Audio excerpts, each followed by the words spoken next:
We've been reselling online for years, and if we knew these 10 things when we started, we would have saved ourselves so much time, thousands of dollars, and a lot of frustration. Whether you're just starting out or you're already a full-time reseller, these are the things every reseller needs to hear. Number one is that not everything sells. And when you're starting out, you can get excited and buy anything and everything and see what's going to sell, but your time is better spent in research and looking up the sell-through of items on eBay using the sold history so that you know the things that you're listing are actually going to sell, because you don't want dead stock sitting on your shelves.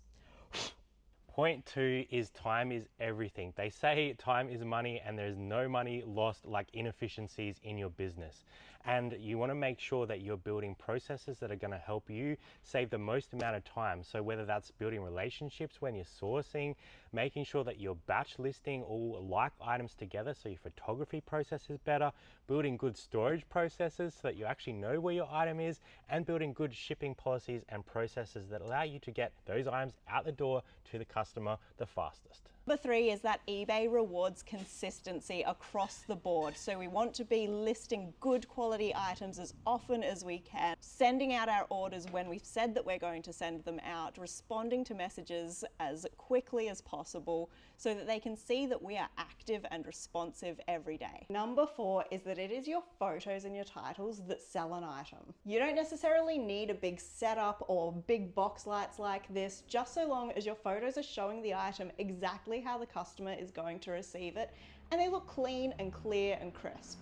Use your photos as an opportunity to point out any flaws, also in your description. And when it comes to your titles, make sure you're using the full title and getting your keywords in there, because eBay at the end of the day is just a big search engine. With clothing, for example, you want to make sure that you've got the important information in, like the brand, the gender, the size, and then your descriptors that people might be searching for, like the color or the cut. Point 5, we're going to talk about making sure you describe your items correctly. I'm going to talk a little bit about electronics here and then some clothing as well. So with electronics, if you want to be getting the maximum price for that item, you better be testing it and making sure all the parts and functionality work correctly. And if you don't have time to do that or don't know how to do that, it's probably best to list it in full parts not working so the buyer doesn't get something that doesn't work or hasn't been tested to its full capacity.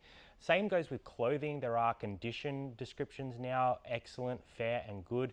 So you can put in there any information about that item. If there's any flaws or damage or maybe some wear that you need to point out, make sure you take photos of any of those conditions issues as well, just to make sure the buyer is getting exactly what they think they're getting. Point 6 is that shipping can destroy your profit margins if you don't know what you're doing, which is why we recommend looking into that before you even list your item. We use standardized packaging because it saves us time, and we always say sign up to My Post Business as early as you can. It's a free service by Australia Post, and the more you send, the more discounts you're going to get. The great thing about standard packaging is that you know exactly how much it's going to cost you so long as you keep it under 5 kilos. As a side note, there are going to be some price increases in July, so just be aware of that. Point 7 is those pesky returns. The bane of any e-commerce business is getting returns, but you just have to separate it from your emotional response to them. Returns happen, and it doesn't matter if you do everything right, they are going to happen in your business. We try to make sure that we're on top of these and getting back to buyers as soon as they message us if they are unhappy with an item or it doesn't fit, and try to make sure that we are directing them in the best possible way to give them the best experience through eBay. We try to make sure we describe items correctly so we reduce those item not as described, and if we do get those issues, we are on top of it and making sure that we are providing the best service possible, and hopefully we can explain to eBay that it was an incorrect iron ad and therefore we can get those service metrics removed from our account. If I had to give you a quick 3 tips on what to do in these circumstances is don't be emotional, get back to them as soon as you possibly can in a professional manner, and sometimes you've just got to cut your losses and understand that this is part of doing an e-commerce business. Number 8, we wish we understood that sourcing is a skill and not a luck game. And what I mean by this is we used to go out and just hope that we would find something, and we got lucky a lot of the time. We quickly learned that we needed to build relationships so that when we were going out sourcing, we pretty much knew that we were definitely going to get something. And then there's luck on top of that. Our biggest tip that we think gets overlooked a lot is to find out what is actually available to you in your area and then research how to maximize that and build the connections to make sure you can maintain it. Point 9, and I wish I knew this in the early days, is cheap inventory sometimes becomes expensive inventory. And the example I can give you is I bought 2 pallets of books from an auction house for like $37 when we first started out. And it took us forever to sort through, and we ended up only finding like 5 or 10 books that were actually worth selling. So I'd say it's really easy to go out there and buy these kind of deals in bulk, but you're not necessarily going to make a huge amount of profit from those deals. So yes, there are some great deals that you can buy in bulk, but you definitely need to do your research before just committing to those kind of bigger deals. You need to be asking yourself, why is it so available? Why is it so affordable? And how long is it actually going to take you and therefore cost you to process that inventory? Last point, point number 10, is understand what it is that you're trying to build. Is this a side hustle for you, or are you looking to build a business? Because that's going to determine what you need to lay down to make it sustainable. If we treated our business like a side hustle, it would fall apart. And alternatively, if we were running a side hustle, but we were trying to replicate what full-time eBayers were doing, that also wouldn't work. So you need to implement the systems and processes that are actually going to get results for what you want. Wait, I said the last one, but actually we have 2 bonus tips.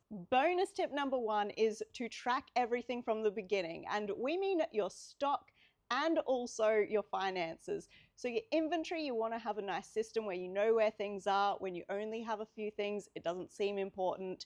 It's so important. Just do it from the very beginning.